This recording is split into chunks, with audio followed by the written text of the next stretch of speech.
সকালে গেছিলাম টিউশন, বাড়ি এসে তো দেখি পুজো দেওয়া হয়নি, তাই সকালবেলায় স্নান করে এসে লেগেছে ঠান্ডা, আর আমি তো পরার জন্য কিছু পাচ্ছিলাম না।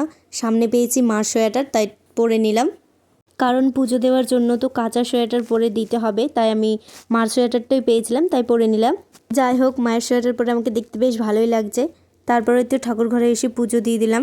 আজকে আমি আর আমার দিদি পুজো দিচ্ছিলাম, আর এইদিকে আজকে আছে আমার দিদার বার্ষিকী। ফুল টুল দিয়ে আগে থেকে সাজিয়ে রেখেছিলাম।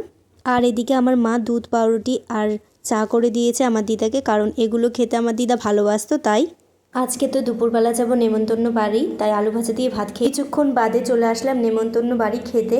এখান থেকে খাওয়া দাওয়া করে এসেই তো আমাকে প্রচণ্ড ঠান্ডা লেগে গেছিলো, কারণ আজকে তো রোদই উঠেনি, আর এত ঠান্ডা করেছে বাইরে কি বলবো। আর সন্ধ্যাবেলা সন্ধ্যা দিয়ে তো এদিকে চা বানিয়ে নিয়েছি, কারণ এই শীতের দিনে চা না খেলে তো চলবে না। চিনি চা তো আমি মোটেই খাই না, বাবা নিমকি বানিয়েছিল বাড়িতে, তো সেটা দিয়েই খাবো এখন চাটা। ভিডিওটি ভালো লাগলে লাইক, কমেন্ট অ্যান্ড শেয়ার করে দিও।